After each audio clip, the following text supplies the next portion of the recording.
Bienvenidos y bienvenidas a Ahora. El pasado 17 de agosto, cuando hacíamos nuestro programa de mediodía, pues hubo un temblor que nos obligó a evacuar las instalaciones del canal y a dejar ese programa inacabado. Hoy vamos a retomar nuestra investigación sobre el proyecto de Bogotá para producir de nuevo vacunas en esta ciudad. Para empezar, como siempre, un dato. Recordemos que desde hace más de 20 años la ciudad dejó de producir vacunas y este fue un costo altísimo que tuvimos que pagar durante la pandemia.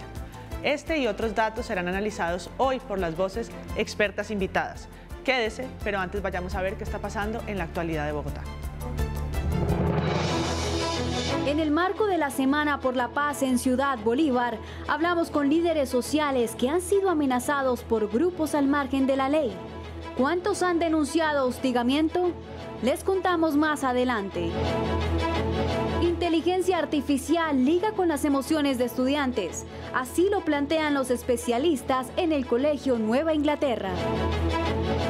El país sigue avanzando en planes de inmunización. La vacuna contra el virus de papiloma humano ahora será gratuita para hombres en Colombia. En Ahora les contamos los detalles.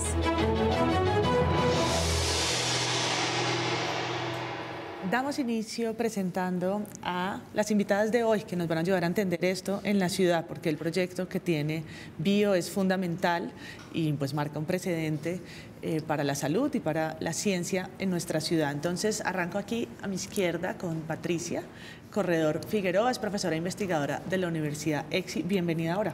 Muchas gracias por la invitación. Y estoy también con Claudia Patricia Vaca González, quien es profesora, investigadora y directora del Centro de Pensamiento, Medicamentos, Información y Poder de la Universidad Nacional de Colombia. Bienvenida. Un placer acompañarlos. Bueno, arranquemos por un contexto. Decíamos que hace 20 años no se producían vacunas. ¿Qué nos lleva a estar en este momento? Nos lleva a un montón de cosas. No tenemos soberanía sanitaria en el país. Y eso implica una cantidad de cosas para nuestra población, para nosotros como país, que vamos en vía, estamos caminando de a pasito, pero pues todavía no estamos ahí y el costo pues ha sido alto. Patricia. Nosotros llegamos aquí porque el país tuvo una dependencia muy grande en vacunas de COVID-19, pero ya había vivido previamente dependencia muy grande e incluso desabastecimiento de algunos biológicos que tenemos capacidad de producir y que además se desabastecieron no solo porque en Colombia se desmontaron las capacidades de producción de biológicos, sino también porque aún teniendo un talento humano y un ecosistema de recurso humano muy interesante en los temas de biotecnología, al final nosotros somos importadores y grandes compradores, a veces incluso de manera eficiente, a precios bajos, pero con el riesgo de que en condiciones de pandemia o en la cotidianidad, como estamos viviendo hoy de la atención, tenemos una dependencia muy grande que tendría que ser resuelta para dinamizar también ese ecosistema de ciencia y tecnología, la gente que sabe, que entiende esto, y también dinamizar el sector productivo. Y solo para el contexto, ¿qué tipo de vacunas se hacían en ese entonces cuando hablábamos del pasado? Se hacía aftosa, se hacía polio, rabia, fiebre amarilla, vacunas que aún necesitamos hoy en día. Hace 20 años dejamos de producirlas porque pues definitivamente no teníamos la infraestructura adecuada y eso pues ocasionó que pues se tuviera que cerrar esa producción, pero aún hoy en día pues la seguimos necesitando. Bueno, cerrar y comprar esa producción para todas las personas en Colombia. Vamos a ver una nota de contexto que hicimos aquí con el equipo periodístico y que relata un poco el momento y complementa la información que hemos estado aquí compartiendo.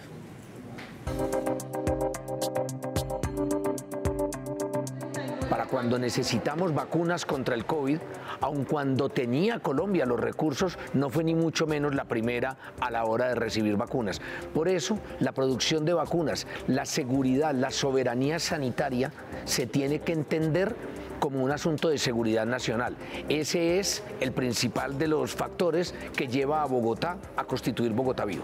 Es una empresa de desarrollo biotecnológico que va a priorizar en vacunas como varicela, hepatitis A y vacuna contra el COVID-19. Durante la pandemia fue evidente también que Bogotá, como capital, mostró un liderazgo importante en varios temas científicos y creo que es un proyecto muy importante que debe cohesionarse también con iniciativas nacionales, porque también hay otros proyectos que están andando también satélite. Con el propósito de que aquí no solo hagamos terminado y envase de vacuna, que es lo que se hace en la mayoría de las fábricas del tercer mundo. No, aquí vamos a producir vacuna. Ese fue el proceso que llevó a que escogiéramos a Sinovac como la firma que debe acompañar este gran proyecto. No se producen vacunas en el país desde el año 98, hace más de 20 años.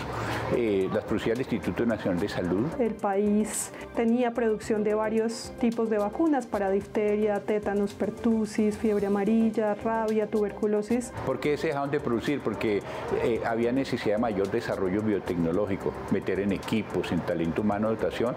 Desafortunadamente los gobiernos de esa época no tuvieron esa visión de haber invertido. El año pasado hicimos el asegurar vigencias futuras con cargo al presupuesto del distrito por el orden de 354.000 millones de pesos que garantizan que contamos con la plata suficiente para poder tener el lote y construir la fábrica. Producir vacunas exige un desarrollo tecnológico que es costoso. Pero también hay un tema de barreras que tiene que ver con el marco regulatorio y con la legislación sobre cómo se producirían estas vacunas. Lo que existía antes, en el siglo pasado, no es necesariamente igual a lo que se requiere hoy en día. Frente a coberturas de vacunación contra COVID-19, Bogotá ha logrado un trabajo extraordinario. Hoy hemos aplicado más de 16,5 millones de vacunas. Pero, ¿qué pasó con COVID-19 también? Que descuidamos el resto de vacunas. Cobertura de influenza es más o menos del 20%, es bajita. De neumo 23%, vacuna contra el neumococo del 5%. Un país desarrollado invierte más del 1% del Producto Interno Bruto en investigación. Latinoamérica ha mejorado, ha doblado sus publicaciones, Colombia ha mejorado, pero la inversión en investigación, ciencia y tecnología sigue siendo menos del 0,3% del Producto Interno Bruto. Colombia puede y debe tener no una fábrica de vacunas, sino varias.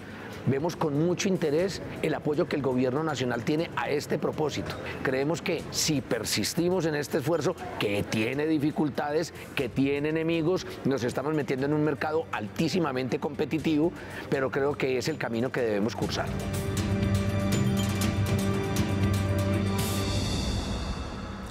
Dice el secretario de Salud Gómez que esto tiene que ver con un desarrollo de tecnología, con el desarrollo, por supuesto, de la investigación y de la ciencia y con la regulación que también permite a Bogotá ser pionera en este campo. Quisiera sus impresiones sobre lo que acabamos de ver, ¿no? ¿Cómo está Bogotá para enfrentar este reto? Yo te respondería no específicamente Bogotá, sino Colombia como país. Estamos ante unos desafíos que son importantes considerar. Yo pensaría que el primer desafío que deberíamos abordar es tener esa cooperación en diferentes frentes, con diferentes disciplinas, en donde por supuesto no solamente debe estar el gobierno como el ente tomador de decisión y el que genera las políticas públicas a la hora de la verdad, sino también esa cooperación entre la comunidad científica, que me parece súper importante, articulada pues con las fábricas, con la industria productoras de vacunas. Yo creo que ese es el desafío número uno para discutir. Investigadora Claudia.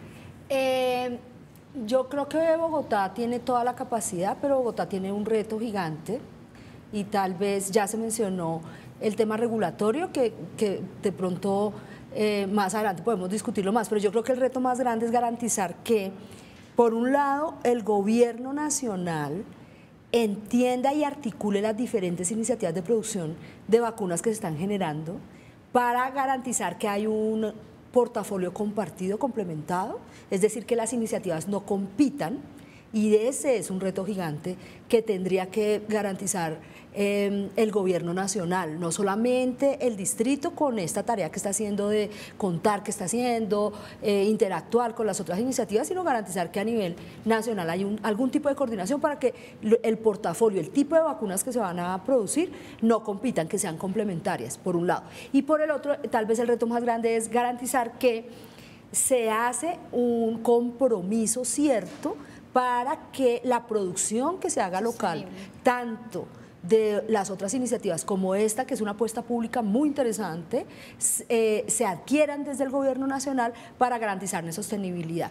Y esa adquisición debería no solamente tener en cuenta el precio, porque posiblemente en algunos casos el precio no es competitivo con algunas iniciativas de producción internacionales, sino que se entienda que esa ganancia adicional que no está reflejada en el precio, que tiene que ver con la formación de capacidades, la autonomía, la capacidad de responder a pandemias, pues no tiene precio. Y es una inversión que tiene que hacer tanto el Estado a nivel nacional como las entidades privadas y el sector público territorial, ¿no? En este caso es una apuesta de una Secretaría de Salud que tiene un liderazgo para hacerlo y que puso el ritmo.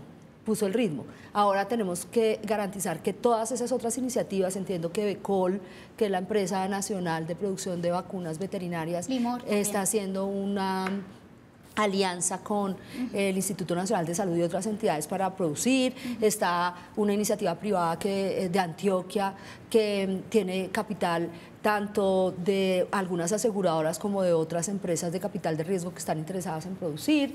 Tenemos iniciativas académicas incluso que están haciendo desarrollos de vacunas digamos de nuevo, de inicio. Entonces hay que articular eso, porque de lo contrario posiblemente nos dispersemos, asumamos una carrera competitiva que no tiene que ser competitiva sino complementaria, y garantizar definitivamente los recursos a futuro que ya el distrito está garantizando, pero que desde el Estado, desde el nivel nacional, permita la adquisición de las dosis suficientes a largo plazo. Yo quisiera complementar algo con respecto a lo que dice Claudia, y lo que veíamos en el video es la inyección de dinero, él decía que 350.000 millones, ¿cierto?, de dólares. No, millones de pesos. De pesos, cerca de 9 millones de dólares. Exacto. Hay estudios que dicen que son alrededor de 50.000 millones de dólares a 500.000 millones de dólares que se requiere para garantizar la sostenibilidad en el tiempo. Y en el tiempo no estamos hablando menos de 7 años, que es cuando ya estén disponibles, digamos que esas vacunas para la gente en general. Entonces, posiblemente esté sobreestimada esa inversión. Creo que también se ha generado un ambiente desde la década de los 90 de que, digamos, los países pequeños, los países de mediano ingreso no tienen toda la plata para poder hacer eso, y las estimaciones del montaje de plantas de producción, así como su sostenibilidad, se han sobreestimado. Entonces, digamos que fue la narrativa que dominó la década de los 90 y los inicios de estos años. Y el distrito demostró, uno, que para el arranque no era necesario tener esa millonada de plata, que es posible hacer inversiones que son importantes, pero que no tienen esas magnitudes, y que la sostenibilidad de la cual se está hablando evidentemente requiere unos recursos que no son de esa magnitud, posiblemente están asociados más a cuánto vale y cuánto estamos pagando hoy, a valor presente y a valor futuro las vacunas que el plan ampliado de inmunización cubre, y cuánto estaríamos dispuestos a pagar en adelante cuando nosotros la producimos. Esa en realidad es la estimación que se está haciendo. El distrito en eso ha sido súper juicioso.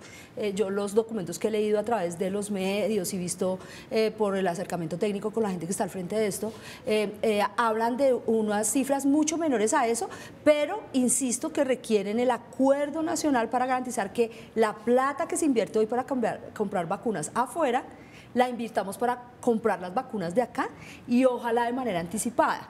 ¿Por qué anticipada? Para que después no estemos sometidos al esquema competitivo clásico con las empresas farmacéuticas gigantes o con los organismos internacionales que compran las vacunas, como la Organización Panamericana de la Salud. Entonces es un acuerdo nacional, es casi como esos acuerdos de familia que uno dice, nosotros acá no nos vamos a dejar colgados. Lo que se produzca nosotros lo compramos, vamos a garantizar que eso es sostenible, y aún si vienen a vendernos pepitas de oro, no la compramos, la vamos a hacer. Vamos a garantizar que hay un acuerdo del país para mantener esta iniciativa y consumir las vacunas que nosotros producimos.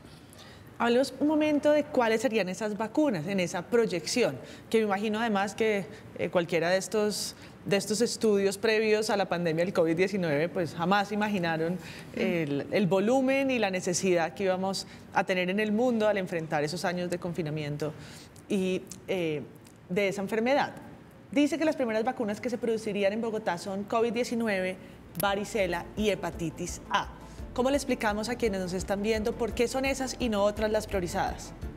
Adriana. Eso básicamente respondería a las necesidades de la dinámica de los virus que están circulando, que van a afectar al mayor número de población. Básicamente responde a eso. Yo más bien me preguntaría ahí, los virus respiratorios son virus que causan un número importante de mortalidad en el mundo. Entonces, pues ahí solamente está COVID, SARS-CoV-2. Me preguntaría yo si no es importante otras. Lo mismo con virus hemorrágicos, como son fiebre amarilla, dengue, que pues sabemos que aquí tenemos un montón de esa problemática. Respondería como más bien a eso, en mi opinión. Yo creo que aquí un análisis tanto epidemiológico de las enfermedades que circulan y de los riesgos que tenemos frente a esas enfermedades, pero también un asunto tecnológico de proyección y prospección tecnológica. Estas vacunas, hepatitis A y varicela, son vacunas que pueden ser producidas a través de tecnologías conocidas que permiten y hacen más fácil la transferencia de la tecnología en el arranque.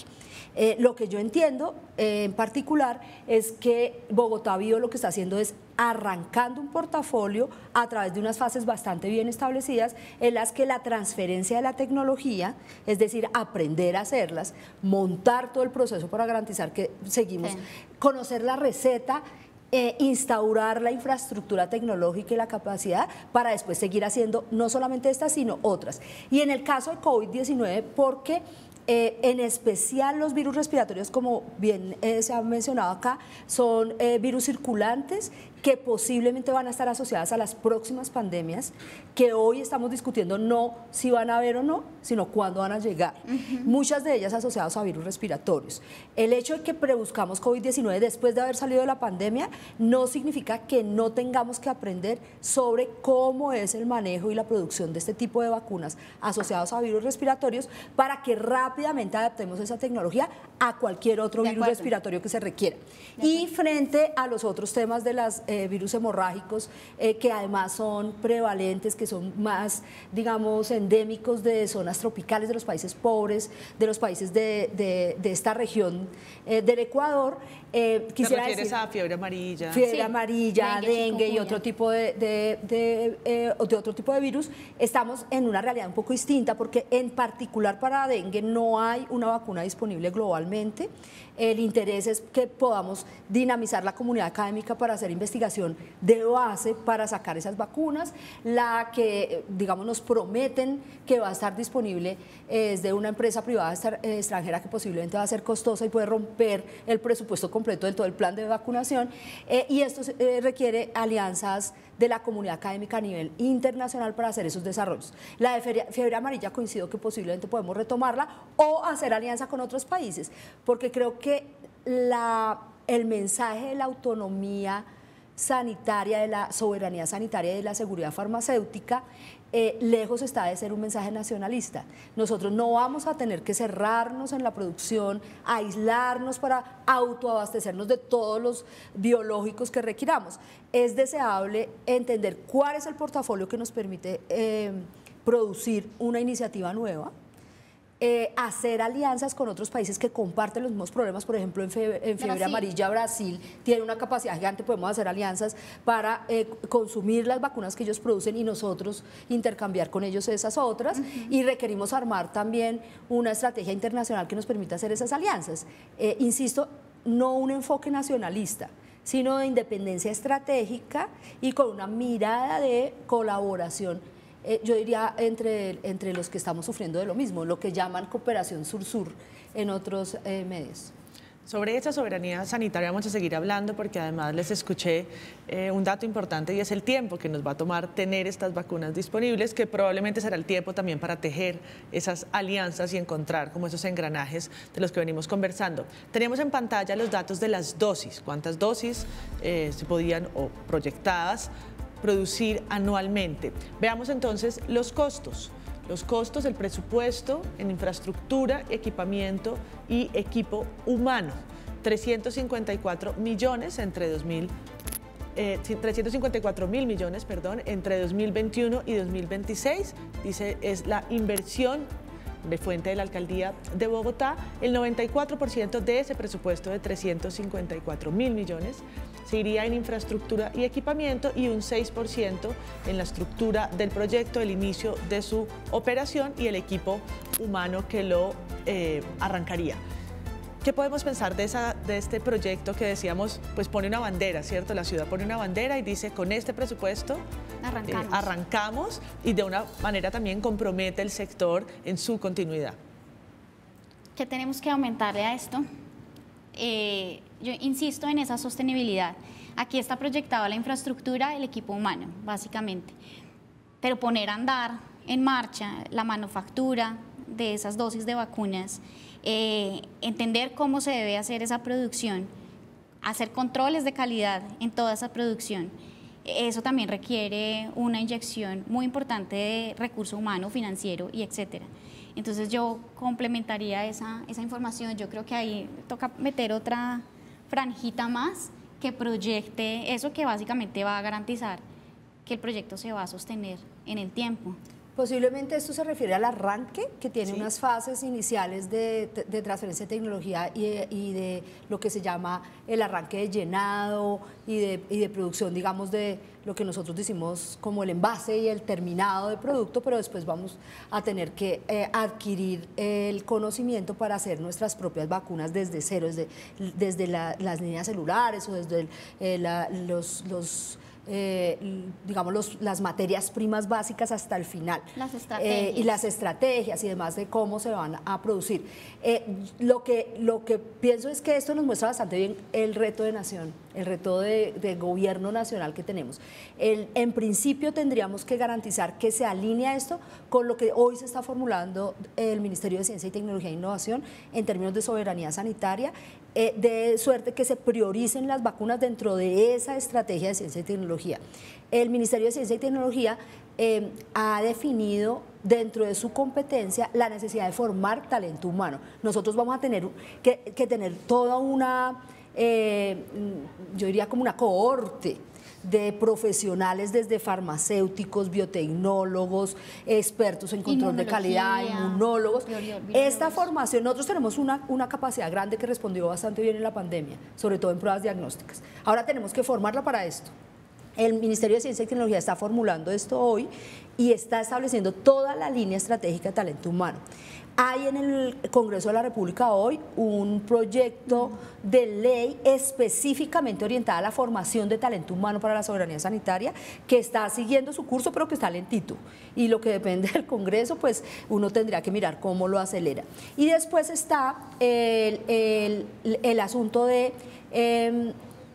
el mantenimiento y el almacenamiento y la protección de todos estos virus y de todos estos activos y sustancias activas que se van a ir desarrollando, que requieren también toda una línea de trabajo para garantizar que tenemos, digamos, los mecanismos de bioseguridad que esto requiere. Entiendo que en la primera etapa de infraestructura estos elementos estarían, pero seguramente tenemos que pensarlo a futuro. Y después está lo que uno diría el crecimiento del portafolio en términos de las necesidades. Esto está pensado para 3 vacunas en el arranque para tener la primera ampollita en 2026, 2025, 2026, que va a ser solamente de envasado. ¿Cuánto será la otra? Y seguramente esto requerirá otro dinero, pero en principio la aproximación que ha hecho el distrito, tal vez por eso es la más avanzada en este momento en el país, jugó a garantizar que los recursos están disponibles para que el arranque sea cierto. Es decir, que no dependa de nadie más, el arranque para que después no digamos desarmamos esa infraestructura, no, vamos a seguir adelante. Lo que tenemos ahora es que sumar. Fíjate que para garantizar eso tú has dicho algo muy importante y es desde la investigación básica y aplicada, cómo se va aportando a ese conocimiento que finalmente debería ser el que se transfiera a estos centros productores de vacunas. Entonces, bajo ese principio, desde la pandemia, el gobierno, con todas estas iniciativas de fortalecer la capacidad instalada en laboratorios, particularmente para los BCL3, que son laboratorios básicamente en donde se puede trabajar este tipo de virus de infección respiratoria como SARS-CoV-2, pues es decir, nosotros estamos trabajando desde la investigación básica y esa es la articulación en donde yo digo que, claro, este camino de la infraestructura, el equipamiento, el personal y etcétera, pero tiene que sí o sí articularse con toda la investigación que está haciendo la comunidad científica, que es valiosísima, ¿sí?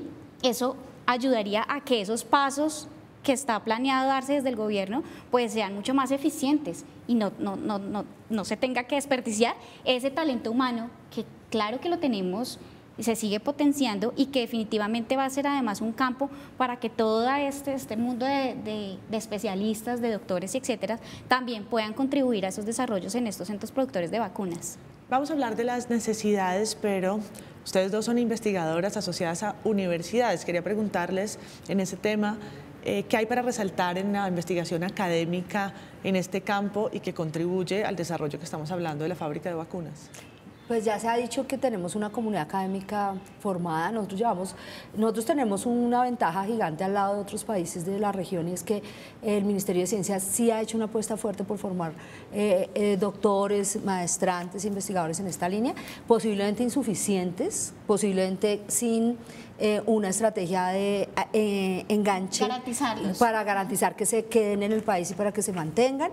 Hoy en el país hay un volumen suficiente de capacidades. La Universidad Nacional de Colombia, de hecho, con otras 3 universidades públicas que tienen programas de farmacia y otras privadas que han montado programas de farmacia para producción de medicamentos y biológicos, estarían en capacidad de dar respuesta a las necesidades que en una primera etapa se pudieran tener en esta materia. Pero seguramente vamos a necesitar más, por eso creo que, y presumo, será lo que sigue en los anuncios, si es que así lo tienen previsto, que tendrán que hacer alianzas con universidades, convenios con universidades, para que ese talento humano al final termine garantizando que se transfiere, que circula ese conocimiento hacia las empresas productoras de vacunas y que atraiga a los talentos perdidos y fugados, que es un volumen no menor, dado que el Ministerio de Ciencias ha dado mucha beca y ha repartido muchos recursos para formar gente, pero a la hora de engancharlos, muchos de ellos no han tenido oportunidad, se han tenido que quedarse afuera. Así que incluso ahí puede haber una oportunidad de regreso al país. Yo creo que por lo menos la escuela de la Universidad de Antioquia, la Universidad Nacional de Colombia, la Universidad de Cartagena y un par de empresas privadas que tienen formación en estos temas como ICESI, la universidad, incluso la misma Universidad del Norte y otras universidades pudieran responder a estos llamados. No sé si quieres complementar. Desde la Universidad EXI particularmente, nosotros fuimos uno de los primeros 2 laboratorios en el país, BCL3, pues dados básicamente por el momento de la pandemia. Trabajamos en SARS-CoV-2, generamos investigación básica desde ahí, que por supuesto hay mucho camino por recorrer, pero pues tenemos ahora el cómo, y eso no lo teníamos antes. ¿Y el dónde? Vamos a poder formar gente. Claro, ahí. El dónde. Entonces es la capacidad del laboratorio, el edificio, es decir, el espacio, el equipamiento, el personal, y todo esto que ya está, digamos, como dadas las oportunidades. Ahora estamos arrancando, necesitamos sostenernos, ¿sí? Y una de las estrategias que yo siempre he planteado para sostener esto a largo plazo, porque mantener un laboratorio de este tipo es costosísimo, pero la forma es generando esas alianzas estratégicas con la industria, ¿sí? Por supuesto con otros investigadores de otras universidades para generar conocimiento, pero que eso llegue finalmente a impactar a la población final. Vamos a continuar hablando sobre los impactos y el significado de este proyecto y los retos, pero antes vamos a la actualidad de Bogotá. Con líderes sociales y víctimas del conflicto armado se está llevando a cabo la Semana por la Paz. Melissa, además de esto, ¿qué dicen los líderes sociales que enfrentan amenazas en el sector? Buenas tardes, María Paula, qué gusto saludarla a usted y a todos los televidentes de ahora. Pues como usted lo menciona, algunos líderes y lideresas sociales de Ciudad Bolívar se han visto amenazados de forma verbal y también escrita a través de algunos panfletos. Mencionan que quienes estarían detrás de esto son el Tren de Aragua, las disidencias de las FARC, las Águilas Negras y los Terreros. Les contamos más detalles en el siguiente informe. ¿Por qué están amenazando y por qué amenazan a Félix Rueda y por qué le mandan una corona a Félix Rueda identificándose como clan de Golfo y por qué me mandan un panfleto donde me amenazan a mis hijos y a mí. Líderes sociales, víctimas del conflicto armado y organizaciones locales que promulgan la defensa de los derechos humanos y la JEP se sumaron a la Semana por la Paz en la localidad de Ciudad Bolívar, pues es una de las zonas de la capital que tiene más complicaciones en materia de derechos humanos. Hay múltiples actores, hay pobreza extrema, hay muchas variables que los afectan y sí, seguimos siendo una localidad que recepciona muchas de las víctimas a nivel local. Precisamente en esta temporada electoral, las localidades de Bosa, Usme, Kennedy y Ciudad Bolívar tienen una alerta temprana por el incremento de amenazas a líderes sociales. Para la localidad de Ciudad Bolívar en el 2021 tuvimos 18 amenazados y activaciones de ruta, en el 2022 tuvimos ya 42 y en este año lo que llevamos vamos en 57 líderes amenazados, lo cual es bastante preocupante. Solo en 2023 en Ciudad Bolívar se han activado 57 rutas de atención a líderes sociales que han sido víctimas de algún tipo de amenaza, siendo la UPZ de Ismael Perdomo con 5 casos la zona en donde más denuncias se han recibido. Ya son hechos materializados. Cuando a mí esa noche el año pasado me toman y intentan secuestrarme y yo me opongo y ahí me rompen con un arma, me rompen la cabeza y llego a la casa y caigo privado y quedo envuelto en sangre. Esto lo denuncio yo, no sé por qué el clan del Golfo me amenaza. De acuerdo con los líderes, aunque reciban amenazas, no paran de trabajar por su comunidad. Así lo menciona uno de ellos, quien hace 42 años hace labor social. Lideramos procesos de desarrollo en su momento de la lucha por los servicios públicos, de la lucha por la educación, de la lucha por la salud, por la vivienda, la lucha por la alimentación para nuestros niños y nuestras niñas en su momento con los jardines infantiles y ante todo un momento muy fuerte hacia las finales de los 80 y comienzos de los 90 que fue la lucha por la vida de los jóvenes que fueron asesinados en casi que en gran cantidad con la mal llamada limpieza social. Según la Secretaría de Seguridad, con actividades como la Semana por la Paz se disminuye la brecha de violencias en algunas zonas. El hecho que el 34% de los homicidios en la localidad de Ciudad Bolívar se han generado producto de situaciones de violencia por riñas, estados de alicoramiento y problemas entre vecinos, nos lleva a una obligación de trabajar en procesos de convivencia, de cultura de paz, de cultura ciudadana. La enseñanza en los niños a partir de la implementación de inteligencia artificial es posible, será posible. Mauricio Pichot se encuentra en un foro del Colegio Nueva Inglaterra sobre el tema y nos tiene los detalles.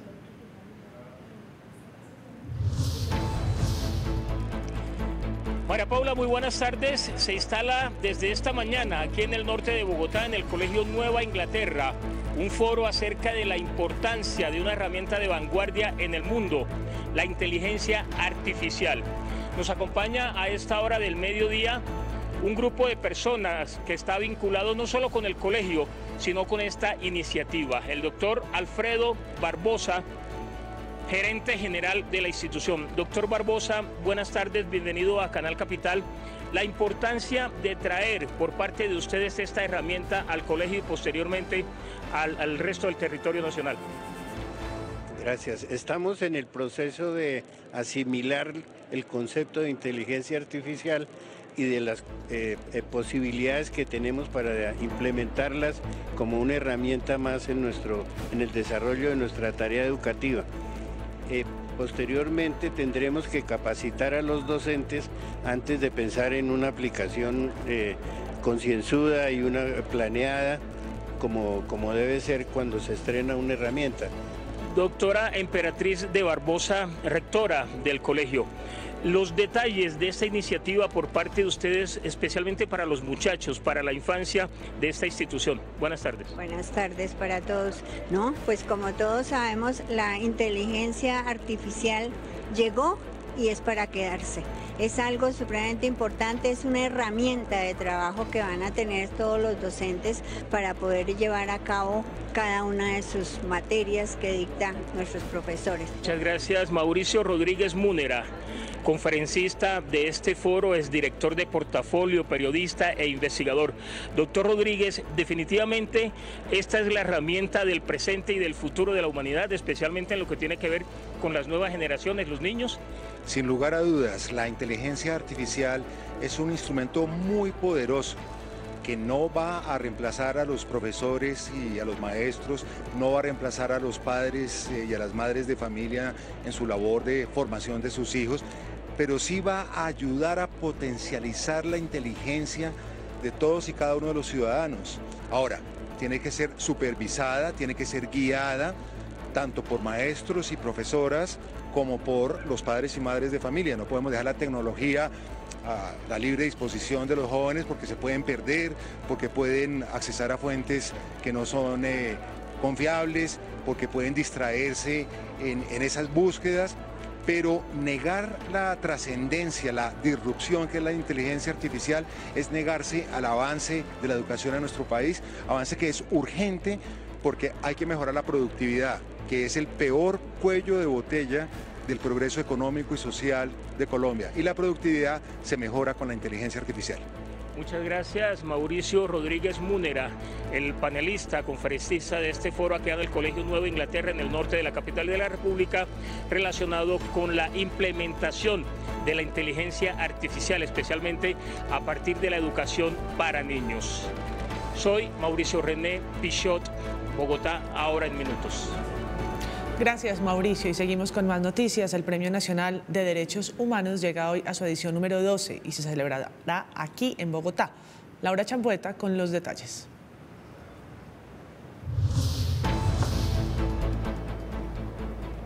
María Paula y televidentes, muy buenas tardes. Pues hoy el Centro de Memoria, Paz y Reconciliación será la sede de esta ceremonia que reconoce el trabajo de defensores y defensoras de derechos humanos, así como de organizaciones sociales en todo el país. 12 finalistas conforman la lista de nominados a las 4 categorías del Premio Nacional por los Derechos Humanos. Son personas y organizaciones que son nominadas por redes de derechos humanos, por importantes ONGs e incluso por miembros de la comunidad internacional que los nominan. La primera categoría es para el defensor o defensora del año. La siguiente reconoce a una experiencia o proceso colectivo del año. Le sigue el premio al colectivo u ONG acompañante. Para finalizar, el premio a toda una vida, donde hay 3 mujeres nominadas. El premio indica que hay defensores y defensoras de derechos humanos, pero estas defensoras y defensores existen porque hay contextos de profundas violaciones de derechos humanos. Muy bonito el reconocimiento, si bien hay una determinación individual de mantenerse, de seguir, de aguantar, pues también hay una construcción colectiva que hay que resaltar y que es por la cual estoy contento por esta nominación. Estos premios son organizados por la organización sueca Diaconía y el brazo humanitario de la Iglesia del mismo país. Es el reconocimiento público que por supuesto abre puertas y hace cada vez más costoso a quienes les agreden tomar una decisión en contra de las y los defensores de derechos humanos. El propósito es rodearlos de legitimidad. Las y los ganadores viajarán hacia Estados Unidos para hacer reuniones de incidencia con el sistema de Naciones Unidas. Posteriormente irán a Suecia, donde están los organismos especializados en derechos humanos. El premio es importante para la protección y la visibilidad, pero ojalá que pudiéramos ejercer nuestra labor sin tanta amenaza, sin tanto riesgo, sin tanta intranquilidad. No deja de ser también un escenario donde uno puede articular y poder de alguna forma afianzar lo que hace en territorio. Para nuestras comunidades va a ser muy importante lo que cada uno de estos personajes finalistas pueda de alguna forma capitalizar aquí en este escenario, independientemente de cuál sea el resultado. A partir de las 3 de la tarde conoceremos a los ganadores o ganadoras. Para saber quién se llevará los galardones, no se despegue de las plataformas de Capital Sistema de Comunicación Pública. En Ahora un Podcast, hoy a las 6 de la tarde hablaremos del apoyo que recibirán los sistemas de transporte masivo en Colombia por cuenta de su déficit operacional. También sobre el nacimiento de la estrategia Alerta en Línea para la prevención de ciberdelitos contra niños, niñas y adolescentes. Finalmente, también sobre las nuevas denuncias de matoneo en el colegio El Besia. Vamos a una pausa y ya regresamos con nuestro tema de hoy.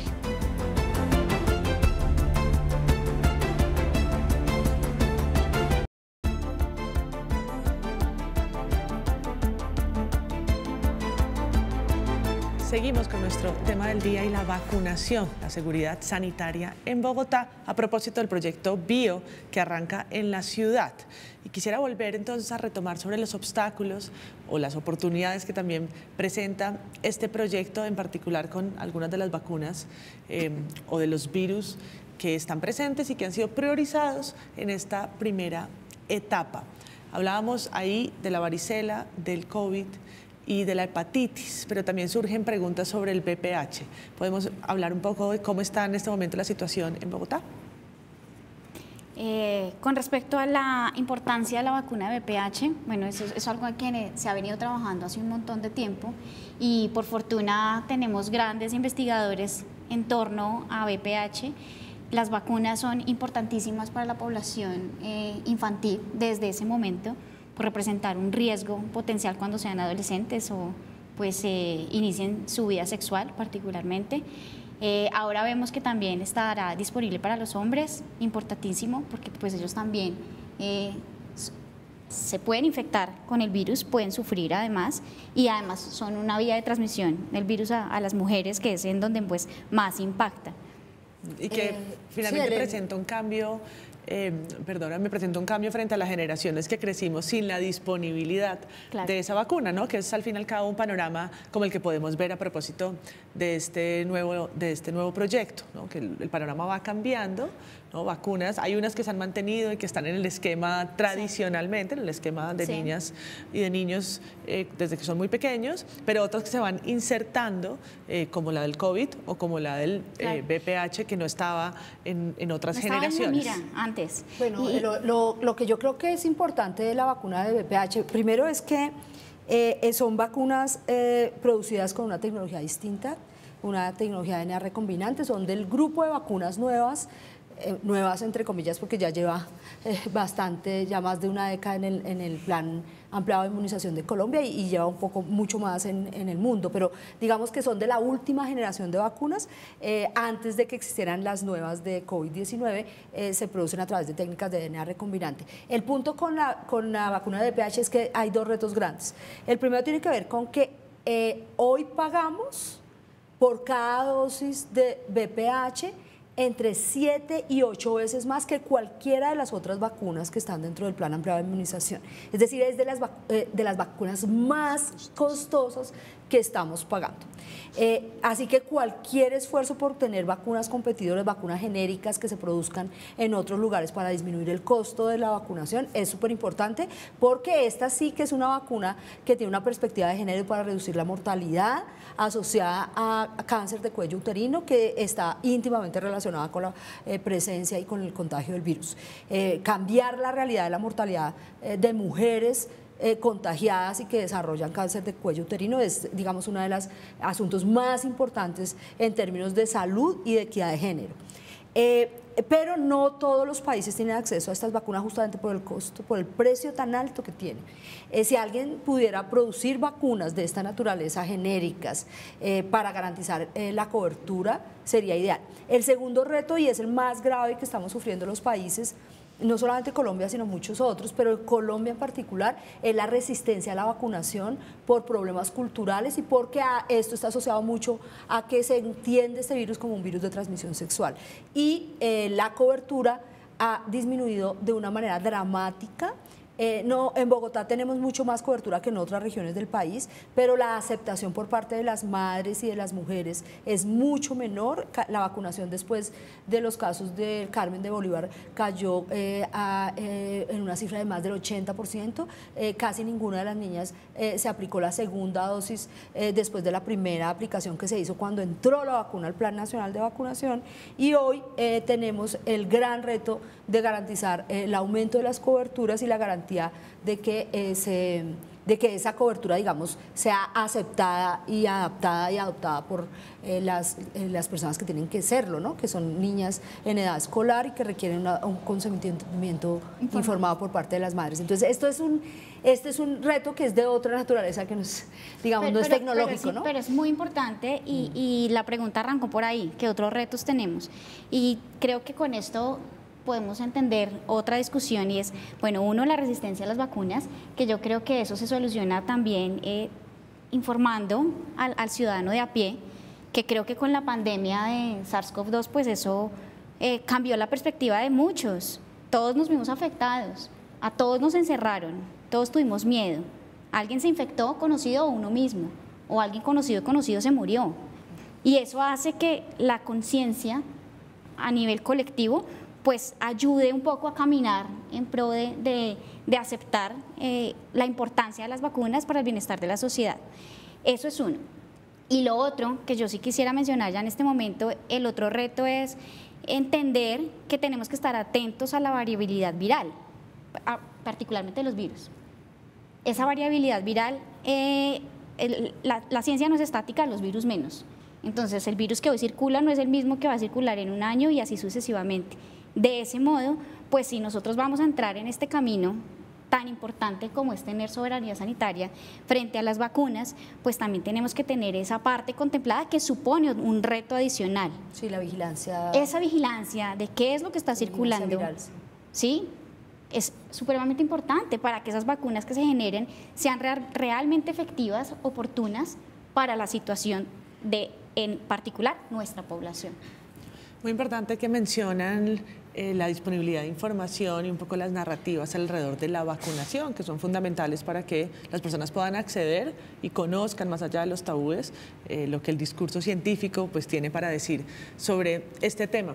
A propósito, hablábamos de desigualdad porque finalmente, bueno, aquí nos preguntamos en Ahora Siempre con perspectiva de género cómo afectan distintas situaciones a las mujeres, en particular esta que tratamos hoy, pero también de otras desigualdades. Sabemos que en Colombia el acceso a muchos servicios, a muchos derechos, no sucede igual con todas las poblaciones y eso tiene que ver con distintos factores, pero este es un esquema de las necesidades o los departamentos que tienen, por ejemplo, menos esquemas de vacunación completos, que presentan tal vez más casos, más mortalidad, que están más en riesgo y que deberían ser tenidos en cuenta en este proyecto que estamos hablando, en la articulación nacional, no del proyecto BIO, para entender por qué en Colombia también la soberanía en términos de salud, pues no funciona igual o no responde a las mismas dinámicas en todo el país. ¿Qué podemos decir de esas diferencias regionales? Pues la foto habla por sí sola. Nosotros tuvimos una discriminación inaceptable. En algunas revistas médicas de altísima circulación se habla de una desigualdad y una discriminación grosera. Murió mucho más gente pobre, murió muchísimo más gente de los continentes de África, América Latina y Asia que en otros continentes, y la distribución de la vacuna fue profundamente discriminatoria cuando hablamos de la vacuna COVID-19.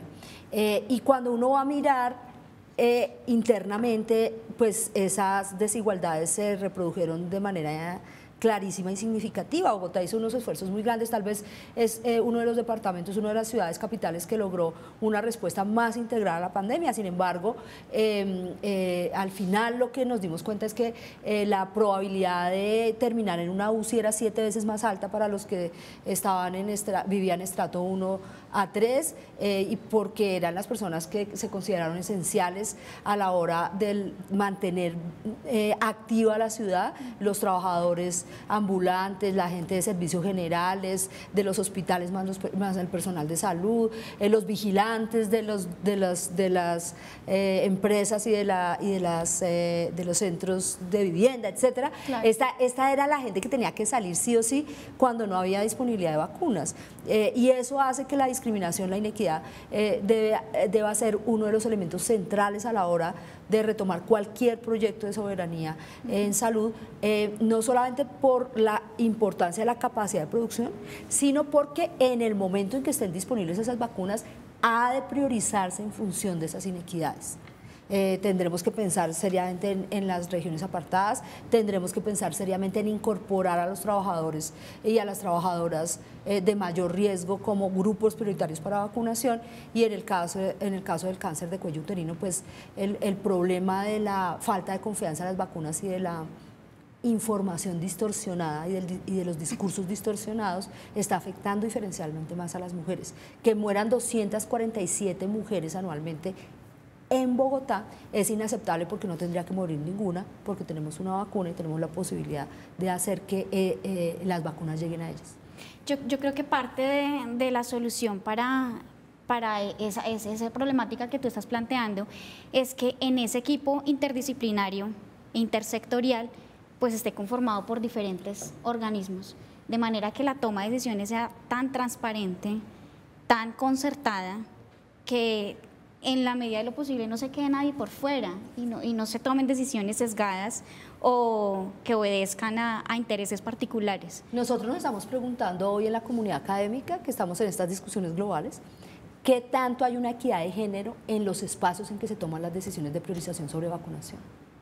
¿Cómo están conformados los espacios de dirección, de alta dirección del Estado, que toma las decisiones sobre en dónde se mete la plata de la inversión para la soberanía en salud?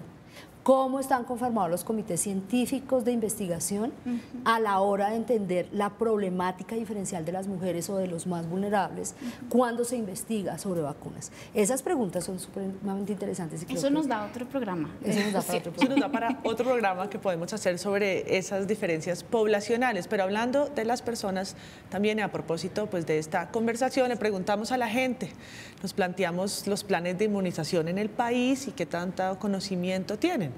Aprovechando también que en ese esquema los medios de comunicación y nosotros actuamos también como difusores de mensajes y de información que construyen esos imaginarios. Entonces, Daniela Aspitia nos tiene esta nota con las personas y a propósito del VPH.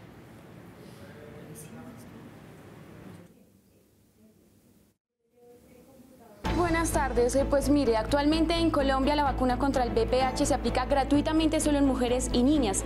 Luego de un año de insistencia desde la Asociación Colombiana de Sociedades Científicas, se aprobó en el Ministerio de Salud la ampliación de cobertura también en la población masculina. Me acompaña Natalia Castrillón, quien es miembro de esta asociación. Natalia, bienvenida ahora y cuéntenos cómo fue el trámite que realizaron y cuál es la importancia de que los hombres también se vacunen contra este virus. Buenos días. Pues sí, desde el año pasado fueron varias las reuniones que tuvimos con el Ministerio de Salud y Protección Social, donde enfatizamos la necesidad de mejorar no solo la cobertura vacunal en niñas contra el VPH, sino también de extenderlo a la población masculina. ¿Por qué? Porque los hombres que están infectados por el virus del papiloma humano a su vez van a estar contagiando a sus parejas sexuales. Esto no solamente aumenta el riesgo de desarrollo de cáncer de cuello uterino en las mujeres, sino que también los hombres en los cuales persiste esta infección pueden estar expuestos a desarrollar cáncer de pene, cáncer anal, cáncer orofaríngeo, entre otros. Natalia, en Latinoamérica, en países como Chile y Brasil ya se amplió esta cobertura para hombres. ¿Qué representa esto para Colombia y cuándo se espera que se empiecen a aplicar estas vacunas? Pues te cuento que precisamente porque ya muchos países en el mundo, no solamente los que mencionas acá en Sudamérica, han incluido en sus planes nacionales a los hombres en la vacunación contra el VPH, es que Colombia se une a esta estrategia que es muy importante desde el política pública. Ahora lo que necesitamos es que esta decisión se vea traducida en la vacunación efectiva, donde todos tenemos una responsabilidad, padres, educadores, personal de salud, cualquier contacto que tenga un adolescente con nosotros, si tiene relaciones sexuales, debe estar advertido del riesgo de estas infecciones y por ende de la posibilidad de vacunarse. Natalia, le cambio un poco el tema. ¿Cómo observan ustedes el panorama de vacunación en el país? Por ejemplo, en el caso COVID, incluso está circulando una nueva variante de Omicron y aún no vemos vigentes las vacunas bivalentes o, por ejemplo, el caso de la viruela del mono, de las vacunas que no llegaron. Bueno, pues aquí quiero hacer referencia a que una cosa es lo que está en la política pública, otra cosa son las capacidades que tenemos como país, pues como hablábamos previamente, sí, precisamente Bogotá Bio ha desarrollado esta estrategia que se empezaría 2025-2026 con vacunas precisamente como COVID, donde allí lo que se pretende es mejorar la soberanía del país en la producción de vacunas. Esto ayuda, claro que sí, a mejorar las estrategias de prevención primaria, no solamente COVID, en lo que mencionas de esta viruela, etcétera, sino también en la concientización de más que soberanía, ¿qué hago yo para traducir esas decisiones de política pública y esas herramientas que tengo como país en la población? Natalia, gracias. Este es el balance que se realiza sobre la cobertura de vacunación en el país. También los avances contra el VPH y un rezago que existe en las otras coberturas de vacunación. Continúe usted con más información en el estudio. Gracias, Daniela. Y ahora sí escuchemos a las personas sobre este tema de vacunación. había muchas filas y que se habían acabado las vacunas, pero a mí sí, la verdad, me fue muy bien. Me mandé poner las 4 dosis, no me dio reacción de nada. Me puso malita, me dio mucha gripa, me dolían mucho los huesos, la cabeza. Eso le acaba media vida a uno. Así digan que no, pero la verdad, más de una persona dice eso. Que la vacuna fue, a veces la mandaron a colocar, fue lo peor. En principio sí fue un poco demorado, pues para la edad que tengo 40 años y pues primero tuvieron la oportunidad fueron las personas adultas. Me parece que debería ser gratuita, a pesar de que no es un factor de riesgo para los hombres, como es un factor de riesgo para las mujeres, porque pueden llevar a cáncer y demás. Me parecería buenísimo porque si no va a haber contagio. Es fundamental que tanto hombres como mujeres no solo reciban la vacuna, sino que pues tengan conciencia sobre qué es lo que genera en la sociedad. Sería una buena estrategia que se tuviera en cuenta, o sea, que se tomara la responsabilidad de ambas partes en reducir pues enfermedades que pueden ser transmitidas tanto de hombres como mujeres.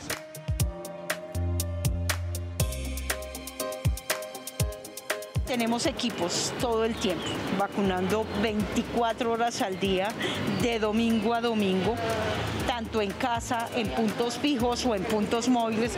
Yo pienso que es como falta como de propaganda, porque por ejemplo esto nunca lo comentan de que bueno, ahí en la plaza del Restrepo están colocando vacunas, lo interesado no. Sí, porque tengo un nieto de 13 meses y hasta ahora las vacunas han sido efectivas. Yo creo que en eso estamos muy bien, sobre todo que los puestos, vea, estamos en la plaza y también hay centros comerciales que también hay. Lo que yo he oído así en las noticias es que hay varios puntos, están yendo a las casas y todo.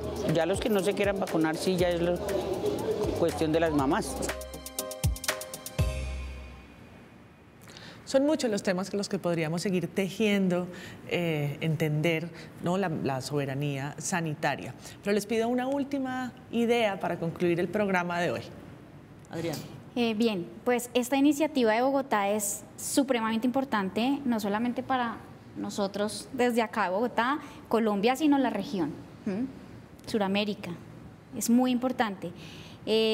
Para mí sería supremamente valioso que se sostuvieran discusiones constantes en torno a cómo vamos, hacia dónde vamos y qué aportamos cada uno desde sus posibilidades, desde su campo del conocimiento.